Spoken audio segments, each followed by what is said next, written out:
আমাদের আপনারা আমাদের শক্তি, আপনাদের এই মানে বিষয়টাকে ক্লিয়ার থাকা দরকার।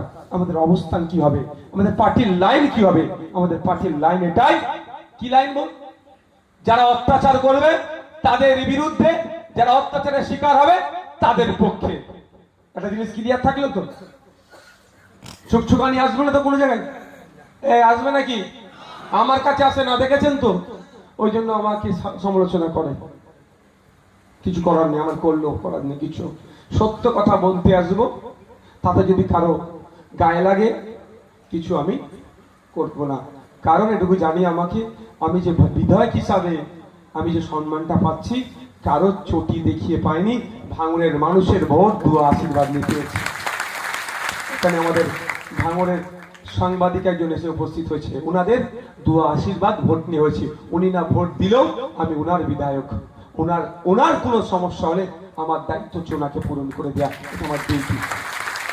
ওনার ইচ্ছা উনি দেবেন না দেবেন, ভোট দিয়েছেন কি জানারও প্রয়োজন নেই, আমাদের পার্টি একটা ক্লিয়ার। তো আমি আপনাদের আমার জায়গায় ফিরে আসি। পার্টিটাকে আমাদেরকে, আপনার বাড়ির শিশুকে যেমন আপনি যত্ন করে বড় করছেন, সেটাকেও আজ থেকে আপনাদের মাথায় ঢুকিয়ে নিতে হবে। পার্টিটাও আপনার একটা শিশুর মতো, একটা চারা গাছ, একে ঘিরে ধরে রাখতে হবে। আস্তে আস্তে আদর যত্ন করে একে আস্তে আস্তে বড় করতে হবে, ময়ূরকে পরিণত করতে হবে। আপনার বাড়ির শিশুকে যেমন আস্তে আস্তে বড় করছেন, উচ্চ শিক্ষায় শিক্ষিত করছেন, প্রতিষ্ঠিত মানুষ তৈরি করছেন, সমাজের জন্য দেশের জন্য ভাববে সেই চিন্তায় উদ্বুদ্ধ করছে, আপনার পার্টি আইএসএফ কেও একই ভাবে আগলে ধরতে হবে, মানুষের কাছে পৌঁছাতে হবে, এবং সেই রকমই একদিন বাংলার শাসন কার্য পরিচালনার জায়গায় আপনাকে নিয়ে যেতে হবে। আপনাকে, আমি একা পারবো না, বিশ্বজিৎ একা পারবে না, এনারা একা পারবেন না। এদের দ্বারা আপনারা যদি না সাথ দেন, চায়ের দোকানে সবই ভালো আছে, অন্যায় করছে বুঝতে পারছি, কিন্তু কড়া থেকে চুলেই পড়তে হবে এই ধরনের গল্প শোনাবে। কড়াতে ছিলাম চুলেই পড়ে যাবে হ্যান ত্যান, সেই মন্দের ভালো এইসব গল্প শোনাবে। মন্দের ভালো হ্যান ত্যান, কি করব বল না, তাদের একটা কথাই বলবেন, ঠিক আছে আমরা তাহলে ভুল করছি, বলবে তোরা একটু ধৈর্য ধর।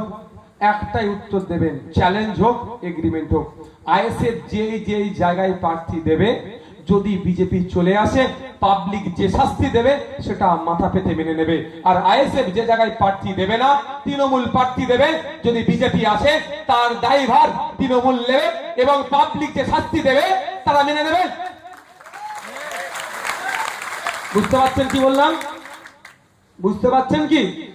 আজকের পর থেকে হবে তো, আইএসএফ যে জায়গায় প্রার্থী দেবে, বিজেপিকে আমরা রাস্তায় দেব না, দেব না, দেব না।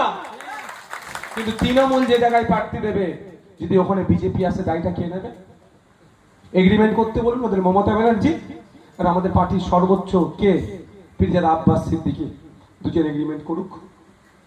তাহলে কত ধানে কত চাল, দুধে পানি মিশাচ্ছে না পানিতে দুধ মিশানো হচ্ছে, পুরো ক্লিয়ার হয়ে যাবে। মাথায় থাকবে ভাই একদম। আর ওরা জীবনে এগ্রিমেন্ট করবে না, দুটো কারণ। প্রথম কারণ হচ্ছে নাগপুরের ইশারায় তো বিজেপিকে নিয়ে ওরা চলছে বাংলাতে। আর দ্বিতীয় কথা, যে জায়গায় বিজেপি চলে আসবে সেই জায়গায় পাবলিক তো লাল করে ফেলবে, শুধু অপেক্ষায় আছে, তাই না? কি হবে বুঝতে পেরেছো? ওরা ভালো করে জানে, ওই জন্য ওরা এগ্রিমেন্টে আসবে না। আর আমরা বুক ঠুকে বলছি, যেখানে আমরা প্রার্থী দেবো সেখানে আমরা আমাদের জীবন লাগিয়ে দেব, বিজেপিকে আমরা আসতে দেব না, আসতে দেব না, আসতে দেব না।